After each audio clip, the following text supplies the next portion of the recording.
Hello बच्चों, आज हम पढ़ने वाले हैं वेक्टर के बारे में। यह है 11th क्लास की physics, motion in a plane. Plane में कैसी मोशन होती है उसको जानने से पहले वेक्टर जानना बहुत जरूरी है। ठीक है, तो हम आज वेक्टर के बारे में पढ़ेंगे इस पूरी क्लास में। फिजिकल क्वांटिटीज जो होती है वो मोटे मोटे तौर पे दो टाइप की होती है। एक होती है स्केलर, एक होती है वेक्टर। अच्छा, इन दोनों में क्या फ़र्क होता है? जो स्केलर क्वांटिटी होती है वो उनके पास सिर्फ मैग्नीट्यूड होता है और डायरेक्शन का उनके लिए कोई यहाँ पे सिग्निफिकेंट है नहीं डायरेक्शन। तो उनकी कोई डायरेक्शन नहीं होती, सिर्फ और सिर्फ मैग्नीट्यूड होता है। ठीक, जैसे mass, distance, speed, volume, density, temperature, energy etcetera. अब इसका क्या मतलब है? अब देखो बच्चों, इनके लिए डायरेक्शन का कोई रोल क्यों नहीं है। मास है हमारे पास 10 kg। अगर ये ऐसे रखा हुआ है, ठीक, अगर मैं इसको वर्टिकल करूं तो क्या इस पे कोई फर्क पड़ेगा? अगर मैं यहाँ पे उठाने के लिए जो फोर्स पहले लगा रहा था वही फोर्स मुझको बाद में लगाना पड़ेगा। ये किस टाइप से रखा हुआ है उससे कोई फर्क नहीं पड़ेगा। इसको उठाने में जो फोर्स पहले लग रहा था वही बाद में लगेगा। तो इस मास की डायरेक्शन कुछ भी हो, वैसे तो इसके साथ कोई डायरेक्शन होती नहीं, ये कैसे भी रखा हो तो इसको लगाने में सेम, उठाने में सेम फोर्स हमको लगाना पड़ेगा। ठीक, दूसरा, मान लेते 2 पॉइंट है ए और बी और इनके बीच की डिस्टेंस 10 मीटर है। अगर मैं बी पॉइंट को इधर ले आऊं और ए को इधर, तो क्या इन दोनों में कोई फर्क पड़ेगा? जो ये डिस्टेंस 10 मीटर है, ये पहले भी 10 मीटर थी, अब भी 10 मीटर है। तो डिस्टेंस का मतलब क्या होता है? 2 पॉइंट एक दूसरे से कितना दूर है। ये पहले भी 10 मीटर दूर थे, अब भी। तो डायरेक्शन हमने उल्टी कर दी, तब भी कोई फर्क पड़ा इनकी डिस्टेंस पे? नहीं पड़ा। उसी तरह जैसे मान लेते हैं टेम्परेचर, रूम टेम्परेचर मान लेते हैं 25 डिग्री सेल्सियस है। ठीक है, अब इसके साथ कोई डायरेक्शन नहीं जुड़ी है। कोई अगर पूछेगा भी, अगर हम कहते हैं कि रूम का टेम्परेचर 25 डिग्री सेल्सियस है, तो क्या इसके साथ डायरेक्शन लगाई जा सकती है? कोई ये कह सकता है कि किस डायरेक्शन में? तो ये पूछना बिल्कुल ही गलत है, क्योंकि रूम का टेम्परेचर अगर 25 है तो 25 हर जगह है। तो जो ये फिजिकल ये क्वांटिटीज होती है ये हर डायरेक्शन में एक जैसी होती है, तो इनकी कोई एक पर्टिकुलर डायरेक्शन नहीं होती। ठीक, उसी तरह आते हैं वेक्टर पे। वेक्टर के पास दोनों चीजें होती है, मैग्नीट्यूड और डायरेक्शन। सीधी सी बात है, वेक्टर क्वांटिटी जो होती है वो किसी पर्टिकुलर डायरेक्शन में लगती है या लगाई जाती है। ठीक है, ये जो स्केलर क्वांटिटी है उनका होना ही काफी है। ये वेक्टर क्वांटिटी किसी पर्टिकुलर डायरेक्शन में लगाई जाती है। ठीक, जैसे डिस्प्लेसमेंट हो गया। एक गाड़ी है, अगर वो किसी डिस्टेंस को कवर कर रही है और वो अपनी डायरेक्शन चेंज करती है तो डिस्प्लेसमेंट बदल सकता है। एक गाड़ी पहले आगे जाती है फिर वापस आती है, तो उसका डिस्प्लेसमेंट पहले बढ़ेगा फिर कम होना शुरू हो जाएगा, तो डिस्प्लेसमेंट पे फर्क पड़ना शुरू हो जाता है।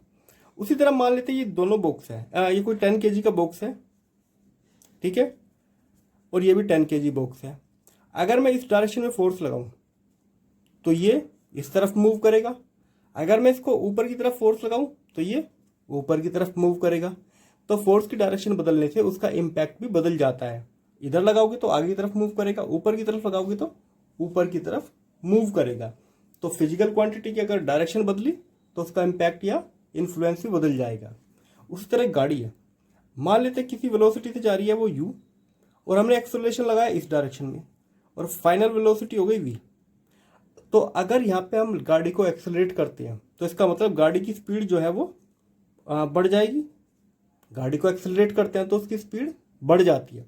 अगर हम डायरेक्शन लगाए नेगेटिव डायरेक्शन में, अगर हम एक्सेलरेशन नेगेटिव डायरेक्शन में लगाए, मतलब हम ब्रेक लगा रहे हैं, और ब्रेक लगाने से क्या होगा? गाड़ी की स्पीड कम होना शुरू हो जाएगी। गाड़ी की जो वेलोसिटी है वो कम होना शुरू हो जाएगी। तो u ग्रेटर देन v। तो गाड़ी में अगर एक्सेलरेशन करते हैं तो वेलोसिटी बढ़ती है, गाड़ी में अगर डी एक्सेलरेट करते हैं, नेगेटिव डायरेक्शन में लगाते हैं तो वेलोसिटी कम होती है। तो है एक ही अमाउंट पे फिजिकल क्वांटिटी, पर डायरेक्शन जैसे ही बदली है तो उसका इम्पैक्ट भी बदल जाता है। तो ऐसी क्वांटिटी को कहते हैं हम वेक्टर क्वांटिटीज, जिनके पास मैग्नीट्यूड और डायरेक्शन दोनों होते हैं। अब देखो बच्चों, डिस्प्लेसमेंट है। डिस्प्लेसमेंट वेक्टर क्वांटिटी है, और डिस्प्लेसमेंट किससे जुड़ा हुआ है? वेलोसिटी से। वेलोसिटी भी वेक्टर है। वेलोसिटी से जुड़ा हुआ मोमेंटम है, मोमेंटम भी वेक्टर है। मोमेंटम से जुड़ी हुई टर्म क्या है? एक्सेलरेशन, ये भी वेक्टर है। एक्सेलरेशन से फोर्स बनता है तो फोर्स भी वेक्टर है, और फोर्स से टॉर्क बनता है तो टॉर्क भी वेक्टर है। ठीक, तो ये सभी क्वांटिटी जो है वेक्टर है। तो इनमें एक डायरेक्शन का सेंस है। अगर पूछते हैं कि हमने फोर्स लगाया तो इसके पीछे ये भी एक होता है कि किस डायरेक्शन में। एक्सेलरेशन हमने अप्लाई किया तो किस डायरेक्शन में, टॉर्क लगाया तो किस डायरेक्शन में, गाड़ी का कोई मोमेंटम है तो किस डायरेक्शन में। तो इनके साथ डायरेक्शन बिल्कुल कंबाइंड है, बिना डायरेक्शन ये नहीं हो सकते, तो इनकी एक डायरेक्शन होना कंपलसरी है, इसलिए इनको वेक्टर क्वांटिटी हम कहते हैं। देखो बच्चों, मान लेते गाड़ी है और ये एक पॉइंट से दूसरे पॉइंट तक जा रही है, ठीक। तो जो डिस्प्लेसमेंट होगा उसको डिनोट करते हैं हम एक्स से, ठीक है, इसको कहते हैं हम डिस्प्लेसमेंट। अगर ये गाड़ी टाइम के अकॉर्डिंग वेलोसिटी को हम क्या कहेंगे, उसको कहते हैं वेक्टर वी। तो हमारा डिस्प्लेसमेंट किस रेट से चेंज हो रहा है तो उसको कहते हैं वेलोसिटी। उसी तरह एक्सेलरेशन को क्या कहते हैं, गाड़ी की वेलोसिटी किस रेट से चेंज हो रही है तो उसको लिखेंगे dt, ठीक है। उसके बाद आता है हमारा मोमेंटम। मोमेंटम को क्या कहते हैं, अगर कोई मास किसी वेलोसिटी से मूव कर रहा है तो उसका मोमेंटम कितना होगा, इतना। उसी तरह हम बात करें फोर्स की, तो फोर्स होता है हमारा चेंज इन मोमेंटम, कि गाड़ी का मोमेंटम किस रेट से चेंज हो रहा है, मतलब बेसिकली गाड़ी की वेलोसिटी किस रेट से चेंज हो रही है, ठीक है। एक्सेलरेशन हो गया, ठीक। तो डिस्प्लेसमेंट वेक्टर होता है, उसकी वजह से वेलोसिटी हमारी वेक्टर है, वेलोसिटी की वजह से एक्सेलरेशन वेक्टर है, वेलोसिटी की वजह से ही हमारा मोमेंटम वेक्टर है, और उसी की वजह से हमारा फोर्स वेक्टर है। और टॉर्क जो होता है, टॉर्क होता है हमारा आर क्रॉस एफ, ठीक है। तो टॉर्क फोर्स की वजह से एक वेक्टर क्वांटिटी है, तो ये सारी ही वेक्टर क्वांटिटी है। अब देखो बच्चों, वेक्टर क्वांटिटी को डिनोट करने का तरीका क्या होता है। नॉर्मली जो डिनोट करते हैं हम, या रिप्रेजेंटेशन जो होती है, किसी भी वेक्टर को, जैसे ए वेक्टर है उसके ऊपर एरो लगा देते हैं, ठीक, या उसको बोल्ड लेटर में लिख देते हैं, पर कॉपी पे बोल्ड लेटर लिखना थोड़ा मुश्किल है तो एरो लगा के हम काम कर देते हैं। अच्छा, वेक्टर दिखने में कैसा होता है, वेक्टर एक एरो होता है, ठीक है। ये हो गया इसका हेड और ये होती है इसकी टेल, ठीक। और जो इसकी लेंथ होती है, लेंथ, ये जो भी लेंथ है ये बताती है हमको इसका मैग्नीट्यूड, ठीक है। ये तो मैग्नीट्यूड हो गया, और ये जिस डायरेक्शन में पॉइंटेड है वो डायरेक्शन होती है इसकी, ये जो है इसकी डायरेक्शन को डिनोट करता है, ठीक। तो किसी वेक्टर क्वांटिटी को सिंबॉलिक ऐसे लिखते हैं और दिखाते हैं एरो की फॉर्म में है। तो जैसे कि मैंने अभी बताया, अभी एक बॉक्स था और हम इस पर फोर्स लगा रहे हैं, तो फोर्स को डिनोट करेंगे एरो से, कि इस डायरेक्शन में फोर्स लगा है, और इसको हम डिनोट करते हैं किससे, ऐसे, ठीक है। सिंबल ये हो गया, और इसका जो वेक्टर है वो बताता है हमको डायरेक्शन, तो इस डायरेक्शन में फोर्स लग रहा है। देखो बच्चों, मैंने 3 वेक्टर बनाए हैं, ये एक डायरेक्शन में लग रहा है, ठीक है, इसकी एक ही डायरेक्शन है, इसकी 2 डायरेक्शन है, और इसकी 3 डायरेक्शन है, ठीक। अब हमें क्या करना है, इसको दिखाने का तरीका होता है एक्स आई, ठीक है। मैं सिंपली मान लेता हूँ ये सिर्फ एक्स डायरेक्शन में लगा है, इसका सिर्फ एक्स कंपोनेंट बढ़ रहा है, वाई और जेड में कोई इसकी डायरेक्शन नहीं है, सिर्फ एक्स डायरेक्शन में जा रहा है, तो इसको डिनोट करेंगे एक्स आई। आई जो होता है यहाँ पे वो दिखाने के लिए होता है कि एक्स डायरेक्शन में है, और बेसिकली जो एक्स है वो बताएगा हमको इसकी लेंथ के बारे में, कि एक्स में कितना इंक्रीज हो रहा है, ठीक। बी की बात करें तो बी वेक्टर को दिखाया जाता है क्योंकि इसकी 2 डायरेक्शन है, तो एक्स आई प्लस वाई जी। तो इसके 2 डायरेक्शन को हमने, आई डायरेक्शन मतलब एक्स डायरेक्शन में कितना मैग्नीट्यूड है एक्स, और वाई डायरेक्शन मतलब कि जे डायरेक्शन में वाई। आगे मैं और इसको बताऊंगा। सी वेक्टर हमारा है, तो सी वेक्टर अगर मान लेते हैं इसकी 3 डायरेक्शन है तो इसको लिखा जाएगा ऐसे, तो जेड के, ये 3 डायरेक्शन हो गई, ठीक। ये ध्यान रखना, वेक्टर को हमेशा कैपिटल लेटर से लिखा जाता है, स्मॉल लेटर से नहीं लिखा जाता, ठीक। अब देखो बच्चों, थोड़ा इसको और देखते हैं। जैसे हमारे पास एक वेक्टर है, ठीक, ओ से पी तक जा रहा है, पी पॉइंट हमारा 4 2 है, और ओ जो पॉइंट है 0 2 है। अब हमें पता लगाना है कि एक्स में लेंथ कितना बड़ी है, तो एक्स का मतलब होता है x2 माइनस x1, और उसी तरह y का मतलब होता है y2 माइनस y1, और z का मतलब z2 माइनस z1। इस केस में हम क्या करेंगे, x की वैल्यू निकालेंगे, तो 4 में से 0 गए तो 4 माइनस 0, तो x आ गया हमारा 4। उसी तरह यहाँ पे y की वैल्यू 2 माइनस 2, तो y आ गया हमारा 0। तो इस वेक्टर को लिखेंगे हम, अगर मैं इस वेक्टर को ओ पी लिखूं, कि जो ओ से हम पी तक जा रहे हैं, ओ से पी तक जा रहे हैं, तो उसको लिखने का तरीका, क्योंकि इसकी एक ही डायरेक्शन है तो हम क्या लिखेंगे यहाँ पे 4 और आई डिनोट करेगा हमको एक्स डायरेक्शन में है क्योंकि इसकी एक ही डायरेक्शन है, ठीक है। तो 4 इसका मैग्नीट्यूड एक्स डायरेक्शन में है तो 4i लिखेंगे। उसी तरह मान लेते हैं ये 0 पॉइंट है ओरिजिन, ये हमारा 3 4 है, ठीक। अब हमें यहाँ पे निकालना है एक्स की वैल्यू कितना आएगी, हमको 3 माइनस 0 कर देना, या ऐसे देखो। अब ध्यान दो बच्चों, यहाँ पे कितना है पॉइंट 3 और 0, ये पॉइंट कितना है 0 और 4, मतलब ये वेक्टर दो डायरेक्शन में बढ़ रहा है, एक्स डायरेक्शन में 3 तक गया है और वाई डायरेक्शन में 4 तक गया है। तो एक्स की वैल्यू 3 माइनस 0 तो यह आ जाएगा 3। उसी तरह वाई की वैल्यू कितना आ जाएगी 4 माइनस 0 तो 4। इस वेक्टर को कैसे लिख के बताओगे, ओ क्यू हमारा है 3i + 4j, ठीक। अच्छा, अगर ये पॉइंट नेगेटिव डायरेक्शन में हो तो सिर्फ यहाँ पे नेगेटिव आ जाता है और कुछ नहीं। उसी तरह इस वेक्टर को लिखोगे ओ आर को, एक्स में कितना है 2, कहाँ से शुरू हुआ था 0 से, तो 0 से 2 हुआ था तो 2i 3j + 4k, ठीक। ऐसे वेक्टर को दिखाते हैं। तो वेक्टर देखने में इस टाइप के लगते हैं। अगर एक डायरेक्शन वाला वेक्टर ऐसे, दो डायरेक्शन ऐसे, 3 डायरेक्शन है तो इस टाइप से, बीच में प्लस माइनस हो सकता है, वो हम आगे देखेंगे। अब देखो बच्चों, कुछ टर्म पढ़ लेते हैं जो वेक्टर से जुड़ी हुई है। पहला होता है मॉडुलस। मॉडुलस क्या होता है, मॉडुलस मतलब वेक्टर की लेंथ। उसको डिनोट कैसे करते हैं, ऐसे यहाँ पे मोड लगा के उसके बीच में वेक्टर लिख लेते हैं, या सिंपली उसी लेटर से डिनोट कर देते हैं, बस उसका जो ऊपर एरो लगा है वो उसको हटा देते हैं, ठीक। सिंपली हमारे पास कोई वेक्टर ए है और ये आता है हमारा 3i + 4j। अब हमसे कहा इसका मोड निकालो। मोड का मतलब इसकी लेंथ कितना है, जैसे मैंने अभी इससे पिछले में बताया था ना, ये जो वेक्टर है एक्स डायरेक्शन में 3 है, वाई डायरेक्शन में 4 है, इसका मोड हमको निकालना है। तो मोड निकालने का सिंपल फॉर्मूला वही पाइथागोरस, अंडर करो 3 और 4, 3² + 4², तो आ जाता है आंसर 5।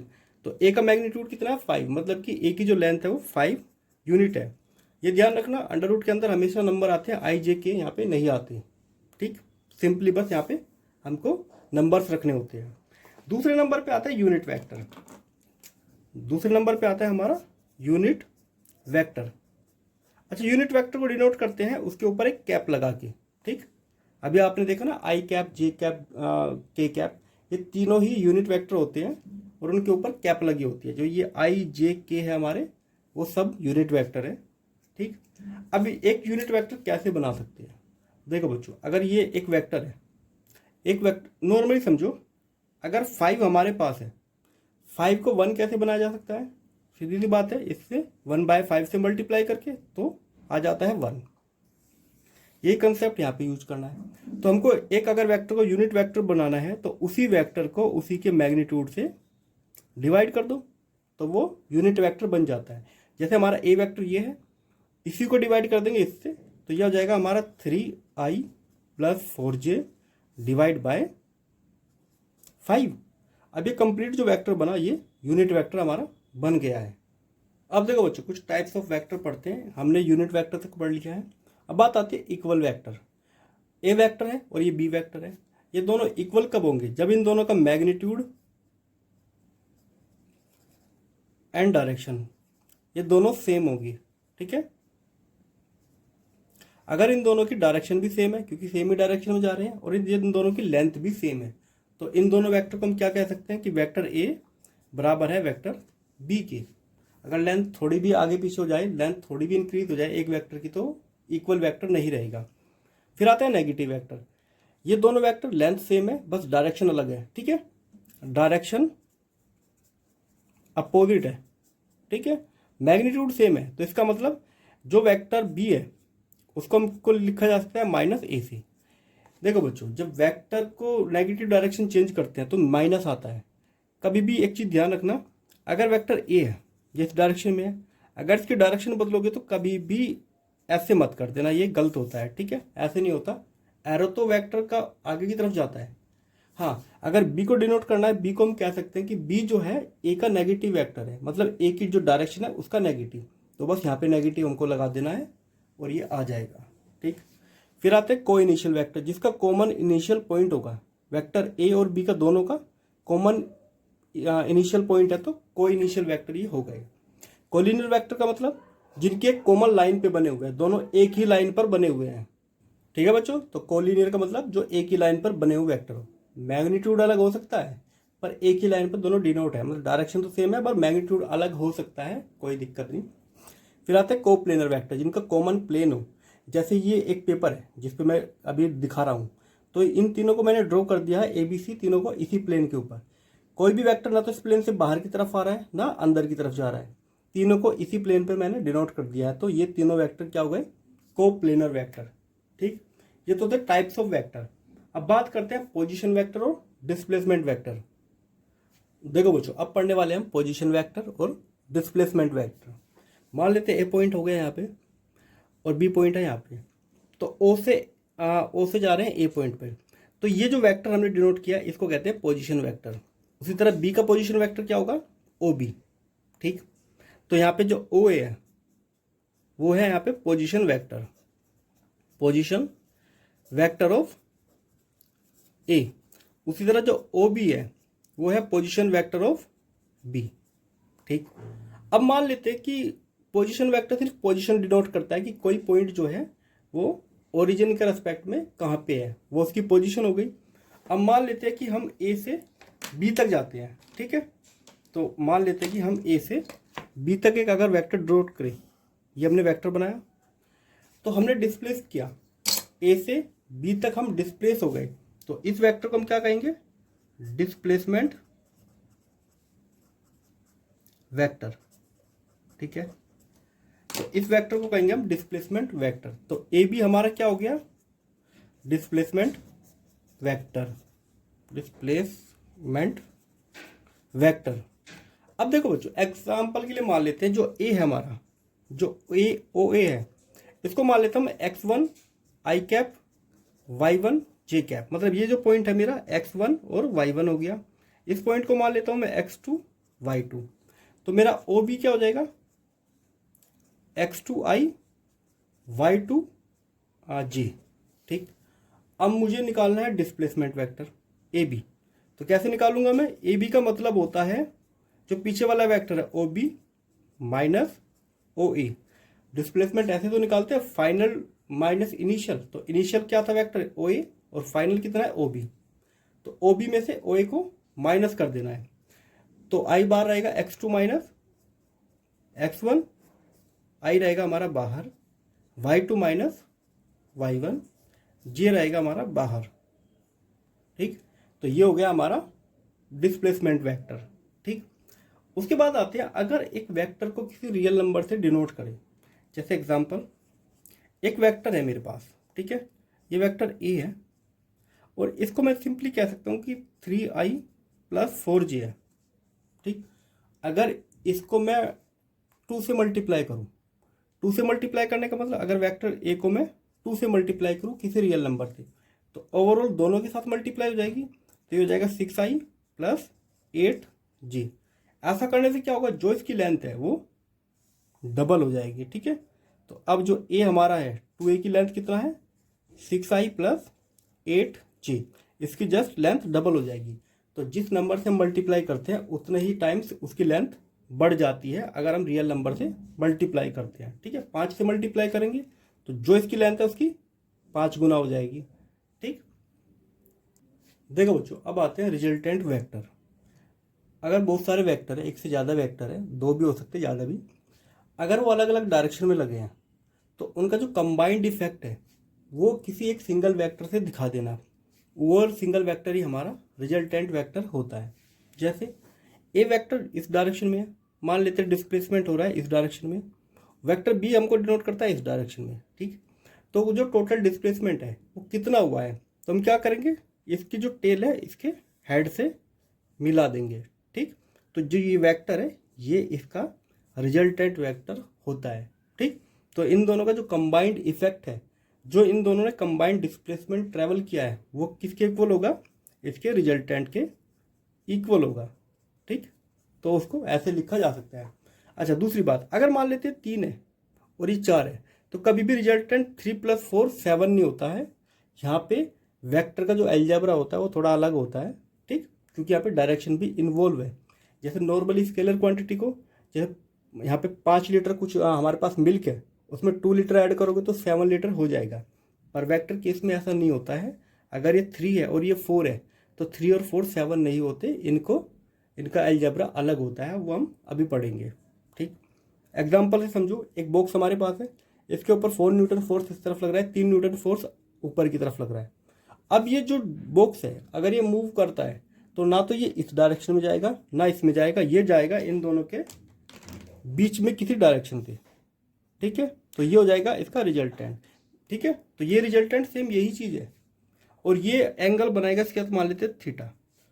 अब ये रिजल्टेंट इंक्लाइंड होगा किसकी तरफ, जो मैक्सिमम वेक्टर जिसका मैग्नीट्यूड ज्यादा होगा, जैसे 4 न्यूटन है तो ये 4 की तरफ थोड़ा ज्यादा झुका हुआ होगा। ठीक, तो इन दोनों का जो कंबाइंड इफेक्ट है वो इस वेक्टर से आएगा। ठीक है, अब इनको हमको 3 + 4 ऐड करके 7 नहीं लाना है। वो क्या आएगा हमारा, अगर ये दोनों 90 डिग्री पे है तो रिजल्टेंट वेक्टर आएगा हमारा, अगर उसका मैग्नीट्यूड निकालना हो तो 3 स्क्वायर 4 स्क्वायर जो होता है 5 न्यूटन। तो इन दोनों का जो कंबाइंड इफेक्ट है वो 7 नहीं 5 न्यूटन बनेगा, और वो भी इस डायरेक्शन में। ठीक, तो वेक्टर का जो अलजेब्रा होता है वो थोड़ा अलग होता है। अब हम एक एक करके पढ़ेंगे वेक्टर के एडिशन के बारे में। देखो बच्चों, हमारे पास 2 वेक्टर है, वेक्टर को कैसे ऐड किया जाता है।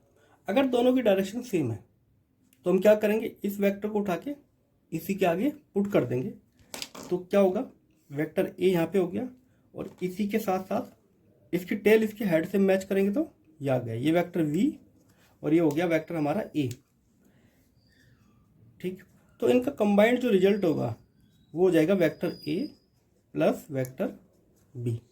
ठीक, उसी तरह इसका देखो, अब देखो वेक्टर ए इस डायरेक्शन में है और वी की जो डायरेक्शन है वो उससे जस्ट नेगेटिव है, तो हम क्या करेंगे, इसको इसी के सामने हम यहाँ पे पुट कर देंगे, तो ये हो जाएगा हमारा, या यहाँ पे ऐसे। ठीक है, ये हो गया हमारा वेक्टर बी। अब देखो बच्चों, यहाँ से यहाँ तक का बी है और ये कंप्लीटली क्या है ए, तो इनका जो रिजल्टेंट वेक्टर बनेगा वेक्टर ए, बड़े वाले वेक्टर में से जो स्मॉलर मैग्नीट्यूड है वो माइनस करना है, क्योंकि बी की जो डायरेक्शन है वो नेगेटिव डायरेक्शन है। ठीक है, ये बी हो गया और ये कंप्लीट क्या है, ए डायरेक्शन। ठीक, तो बड़े वेक्टर में से छोटा वेक्टर कम कर देना है। जैसे सिंपली एग्जांपल समझो, यही बॉक्स है एक, इसमें इस डायरेक्शन में फोर्स लग रहा है 10 न्यूटन। ठीक, और इसके जस्ट अपोजिट डायरेक्शन में लगा हुआ है फोर्स 5 न्यूटन। तो जो टोटल फोर्स निकालोगे वो कितना होगा, 10 - 5, मतलब कि 5 न्यूटन। अगर मान लेते ये आई डायरेक्शन है तो आई डायरेक्शन पे यहाँ पे लिख सकते हैं। ठीक है, तो इसका मतलब जो बिगर वेक्टर है उसमें से स्मॉलर वेक्टर को माइनस कर देना है। दोनों की क्या होता है कि दोनों एक दूसरे से एंटी पैरेलल है, बिल्कुल एक ही लाइन में है पर नेगेटिव डायरेक्शन में, तो जो नेगेटिव है उसको माइनस कर देना है। अब बच्चों यहाँ ध्यान दो, मान लेते 2 वेक्टर ऐसे हैं, ना तो उनकी डायरेक्शन सेम डायरेक्शन है ना अपोजिट डायरेक्शन है, दोनों की डायरेक्शन अलग अलग है। अब इस वेक्टर को हमको ऐड करना है, तो हम क्या करेंगे, 2 तरीके हमारे पास ऐड करने के। पहला कि इसकी टेल को इसके ऐड से मैच करा दे। ठीक है, तो हमारा वेक्टर ए है यहाँ पे और वेक्टर वी बन जाएगा। देखो बच्चों, वेक्टर की खास बात होती है, जैसे वेक्टर बी इस टाइप से है तो आप इसको ऐसे कहीं भी शिफ्ट कर सकते हो, बस इसका एरो जिस डायरेक्शन में उसी में रहना चाहिए। एरो को हमको जैसे इस डायरेक्शन में तो ऐसे इधर उधर नहीं करना, बस कहीं भी शिफ्ट कर सकते हैं। तो इस वेक्टर को उठा के इधर लगा सकते हैं। ठीक, तो बी वेक्टर को एज इट इज मैंने उठा के इधर लगा दिया है, तो ये आराम से किया जा सकता है। ये हमारा वेक्टर ए है। अब हम क्या कर सकते हैं, 2 तरीके हमारे पास है, या तो मैं इसकी जो टेल है इसके हेड से मैच करूं, ये बन गया हमारा रिजल्टेंट, और ये होता है vector A plus vector B. तो इसको सोल्व करने के लिए एक तो होता है triangle law, triangle law of vector addition, vector addition अभी करेंगे वो क्या होता है। ठीक है, दूसरा क्या हो सकता है, देखो अगर ये दोनों एक ट्राइंगल की 2 साइड हो जाती है तो जो इनका रिजल्टेंट होता है वो तीसरी साइड होगी, और ये एक ट्राइंगल बन गया तो इसको ट्राइंगल लॉ से हम कर सकते हैं। दूसरा तरीका, इसी चीज को देखो, अगर मैं इन दोनों की जो टेल है उसको मैच करा दूं, अगर वेक्टर ए हमारा इधर है और वेक्टर बी हमारा इधर है, इन दोनों के बीच में एक एंगल है थीटा। ठीक है, यहाँ पे भी एक इनके बीच में एंगल था थीटा, वो हम बाद में देखेंगे। ये हमारा वेक्टर ए है और ये वेक्टर बी है। अब हमारा एक काम है, इस वेक्टर के पैरेलल अगर मैं एक वेक्टर यहाँ पे ड्रॉ करूं, ये भी वेक्टर बी है, ठीक, और इस वेक्टर के पैरेलल अगर मैं यहाँ पे वेक्टर ड्रॉ करूं, ये वेक्टर हो जाएगा ए। तो ये हमारा क्या बन गया, एक पैरेललोग्राम बन गया। तो इसमें कौन सा यूज करेंगे हम, पैरेललोग्राम ऑफ वेक्टर एडिशन। अच्छा, जाएगा तो हमारा रिजल्टेंट फिर भी इसके मिड से, ठीक है। तो इधर से ऐड करो चाहे इधर से ऐड करो, बात एक ही है। तो इस चीज को हम करते हैं पैरेललोग्राम।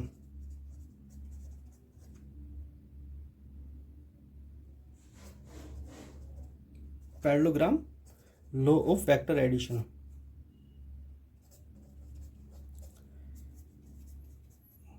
ठीक, ये तो हो गया सिंपल। अब अगर एक दो से ज्यादा वेक्टर है तो हम क्या करेंगे, इसके लिए हम यूज करते हैं polygon law of vector addition. इसके लिए हमको क्या करना होता है, हमको एक वेक्टर की जो टेल है उसको दूसरे के हेड से मिलाते चलना है। जैसे वेक्टर ए हो गया हमारा और उसके साथ क्या बना हुआ है, वेक्टर बी।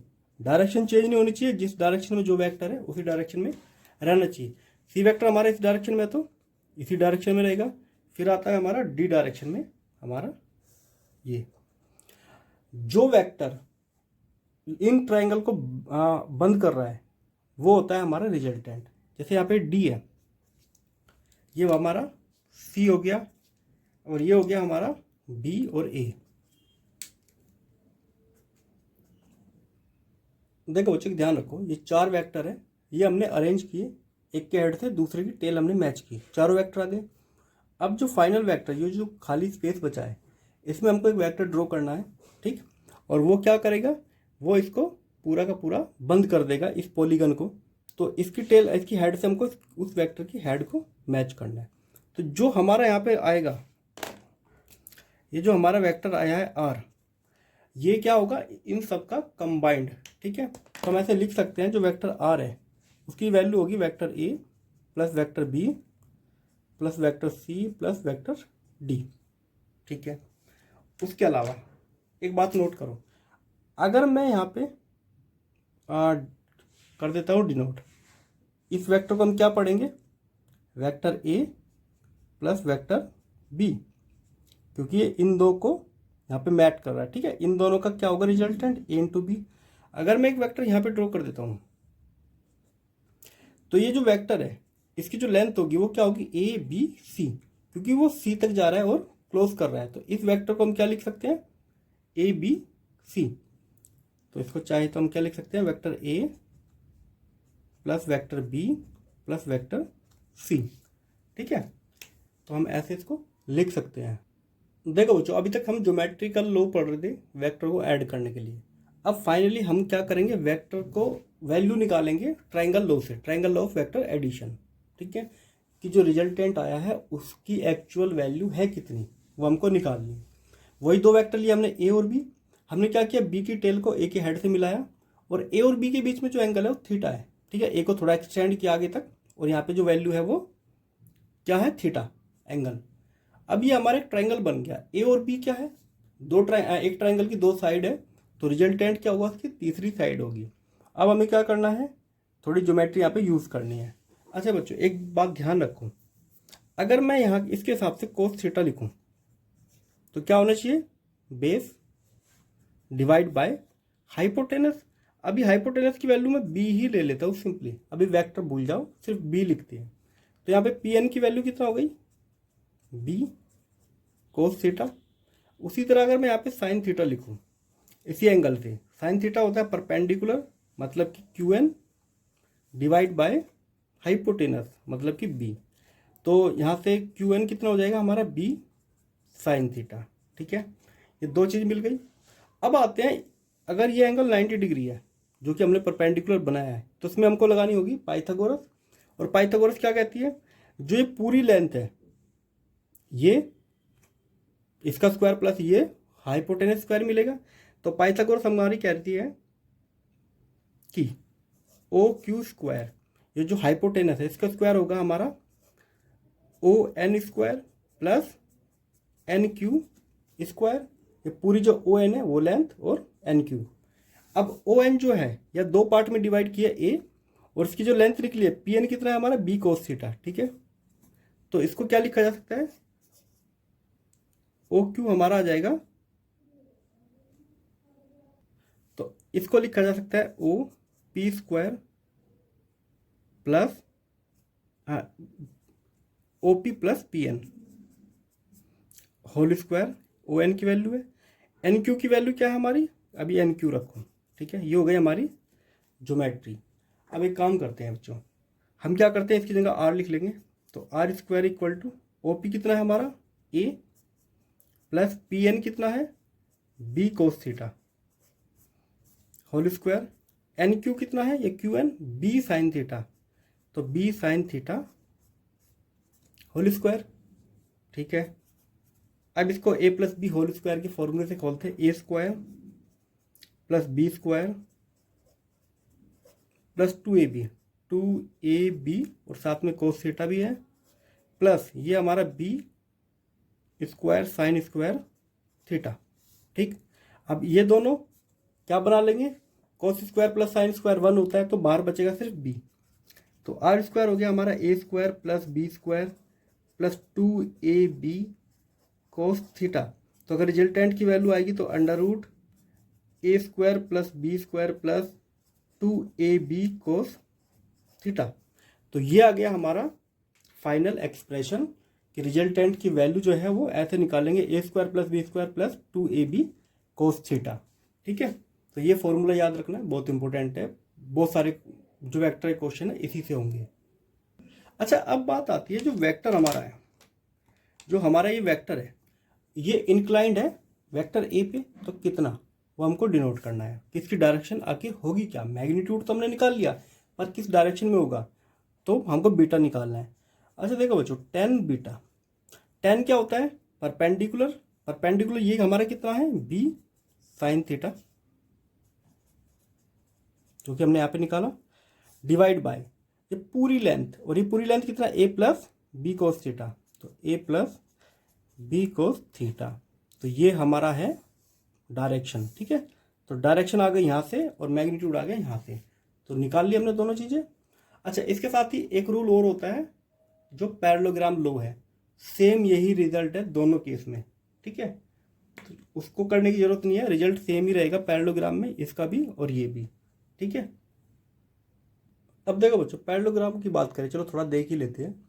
वेक्टर ए था, अब की बार हमने दोनों की टेल को मैच कर दिया है, इसी के पैरेलल यहाँ पे किया ड्रॉ, ये हो गया हमारा वेक्टर बी, और इसी के किया तो यहाँ पे ए, ये एक पैरेललोग्राम बन गया। पर साथ में हमको यहाँ पे एक परपेंडिकुलर डालने पड़ेगा, वेक्टर ए को एक्सटेंड किया आगे तक और परपेंडिकुलर डाला। अभी हमने क्या देखा था, ये होता है हमारा बी साइन थीटा, और ये क्या निकला था बी कोस थीटा, ठीक, सेम चीजें थी। अब अगर मैं वापस से फिर से यहाँ पे एक रिजल्टेंट ड्रॉ करूँ, रिजल्टेंट ड्रॉ क्या होगा, बिल्कुल उनके बीच से जाएगा, मतलब कि किसी एंगल पे, और ये एंगल कितना था हमारा बीटा, और इन दोनों वेक्टर के बीच में एंगल कितना था, ये जो एंगल है ये पूरा था थीटा, यहाँ पे इसलिए थीटा हमने लिया है। अब सेम चीज़ें कैलकुलेट करनी है, वही पाइथागोरस लगाएंगे हम, ठीक है। तो इसको मान लो ओ, ये हो गया हमारा रिजल्टेंट। ये जो ट्राइंगल बना है इसी में ही पाइथागोरस लगानी है वापस से, तो वापस से रिजल्टेंट कितना आएगा,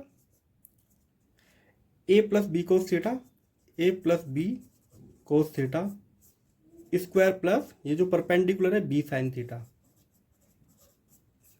अल्टीमेटली इसको भी करोगे तो यही आएगा, A square plus B square plus 2ab cos theta. तो रिजल्टेंट हमारा सेम ही रहेगा, A square plus B square plus 2ab cos theta, ठीक है।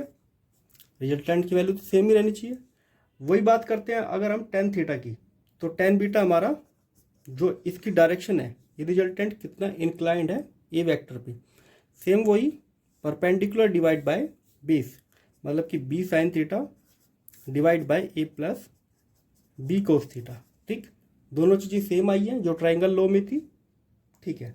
अच्छा, इंपॉर्टेंट चीज़ पढ़ते हैं हम यहाँ पे, हमको देखना है एक लॉ ऑफ साइन। अच्छा, इसके अलावा एक चीज़ और देखो, ये बहुत इंपॉर्टेंट है, लॉ ऑफ कोसाइन, ठीक है। बहुत से बच्चे इसको इग्नोर कर देते हैं, टीचर भी इग्नोर कर देते हैं ये पढ़ाते टाइम, पर हम थोड़ा समझ लेते हैं। यहाँ से अगर हम कोस थीटा निकालें तो पहले ए स्क्वायर बी स्क्वायर को लेफ्ट में ले जाएंगे, तो R square minus A square minus B square, divide करना होगा हमको 2ab से, तो 2ab आ गया इसके डिनोमिनेटर में, और ये वाली वैल्यू किसके इक्वल होगी, कोस थीटा के। इसी को कहते हैं हम लॉ ऑफ कोसाइन। ठीक है, दूसरी बात, इस फिगर को अगर मैं थोड़ा सिंपल लिख के देखूं, देखो बच्चों लॉ ऑफ कोसाइन क्या होता है। इसी फिगर को मैंने यहाँ लिखा, रिजल्टेंट और ए के बीच में बीटा डिग्री एंगल है, ए और बी के बीच में थीटा है, और इन दोनों के बीच में मैंने अल्फा मान लिया है सिंपली। तो हम कैसे करेंगे, अगर मैं लिखता हूँ यहाँ पे वेक्टर ए, ठीक, वेक्टर ए के नीचे आपको लिखना है जो इसके सामने एंगल है। ठीक है, वेक्टर ए के सामने कौन सा एंगल है, साइन अल्फा, तो नीचे लिखेंगे साइन अल्फा। ये इक्वल होगा बी, बी के सामने कौन सा एंगल है, इस वेक्टर के सामने बीटा, तो साइन बीटा। उसी तरह जो रिजल्टेंट है इसके सामने कौन सा एंगल है, थीटा, तो साइन थीटा। ये रेशो भी इक्वल होता है, इसी को हम कहते हैं लॉ ऑफ साइन, और ये होता है हमारा लॉ ऑफ कोसाइन। ठीक है, अब कुछ स्पेशल केस करते हैं। देखो बच्चों, मान लेते दो वेक्टर एक ही लाइन में है, डायरेक्शन सेम है। अब हम इनका रिजल्टेंट वेक्टर कैसे निकालेंगे, तो रिजल्टेंट वेक्टर इनका जो होगा वो इसी डायरेक्शन में होगा, क्योंकि दोनों की डायरेक्शन सेम है। तो vector A plus vector B, दोनों को जस्ट ऐड कर देना है सिंपली। ठीक है, जो मैग्नीट्यूड होगा इनका उनको ऐड कर देना है। अगर डायरेक्शन नेगेटिव है तो रिजल्टेंट क्या होगा, जो बिगर वेक्टर होगा जिसका मैग्नीट्यूड ज़्यादा होगा उसमें से माइनस कर देना है स्मॉलर वेक्टर को, और डायरेक्शन क्या होगी, जो बिगर वेक्टर की होगी, जिसकी डायरेक्शन बिगर वेक्टर की जो डायरेक्शन होगी वही यहाँ पे रिजल्टेंट की होगी। इस केस में आते हैं, ये इंपॉर्टेंट है, दो वेक्टर के बीच में एंगल है 90 डिग्री, तो इनका रिजल्टेंट कैसे निकालेंगे। तो देखो अच्छा, इसमें अगर हम निकाले टेन थीटा की, वैसे देखो ये वाला कहाँ से आया है, ये दोनों वेक्टर जो आए हैं A plus B direct normally add करें तो कहाँ से आया है, अगर उस फॉर्मूले में रखोगे, क्योंकि इन दोनों के बीच में एंगल कितना है, कोस थीटा। रिजल्टेंट का फॉर्मूला क्या होता है हमारा, under root A square plus B square plus 2ab cos theta, और इन दोनों के बीच में थीटा कितना है 0 और कोस 0 होता है 1, तो ये पूरा फॉर्मूला किसका बन गया, ए प्लस बी होल स्क्वायर। तो रिजल्टेंट क्या आ गया, ए प्लस बी नॉर्मली। ठीक है, अगर दोनों की डायरेक्शन सेम है, एंगल इन दोनों में 180 डिग्री का बन रहा है, और कोस 180 क्या होता है -1, अगर यहाँ पे माइनस आएगा तो ये फॉर्मूला बन जाता है हमारा ए माइनस बी। ठीक है, तो सिंपली अगर वेक्टर दोनों सेम डायरेक्शन में है तो ए प्लस बी, अगर वेक्टर डिफरेंट डायरेक्शन में, अपोजिट डायरेक्शन में, तो ए माइनस बी। ठीक है, अब बात करते हैं इसकी। इस केस में रिजल्टेंट क्या आएगा हमारा, A square plus B square cos 90, दोनों के बीच में एंगल थीटा कितना है 90 डिग्री, तो ये पूरी टर्म हो जाएंगी 0, तो सिर्फ यहाँ तक बचेगा रिजल्टेंट। ठीक, अब हमको बात करनी है टेन बीटा। टेन बीटा क्या होता है यहाँ पे, B sine theta divide by A plus B cos theta. ये था हमारा टेन थीटा। अब क्योंकि थीटा कितना है 90 डिग्री, तो कोस ये, तो ये वाली टर्म हो जाएगी 0, और यहाँ पे 90 रखेंगे तो 1, तो टेन बीटा आ गया हमारा बी डिवाइड बाय ए। ठीक है, या बीटा की वैल्यू आ जाएगी 10 इनवर्स बी डिवाइड बाय ए। तो ये हो गया हमारा एंगल की डायरेक्शन। ठीक है, तो ये थे बच्चों हमारे रिजल्टेंट तक। इससे आगे की वीडियो हम बनाएंगे अगली वीडियो में। ठीक है, इसका जो पार्ट सेकंड है उसमें पूरा कवर हो जाएगा। ठीक है, तो मिलते हैं अपनी अगली वीडियो में। इससे रिलेटेड अगर कोई डाउट हो तो आप हमसे कमेंट में पूछ सकते हैं। हाँ, ये याद रखना कि यहाँ पे कोस थीटा की वैल्यू कितना है, थीटा यहाँ पे है 180 कोस 180, और कोस 180 होता है -1। इस केस में कोस थीटा क्या है, कोस 0, और कोस 0 की वैल्यू होती है +1, इसलिए यहाँ का साइन हमने बदला है। ठीक, मिलते हैं आपसे अगली वीडियो में।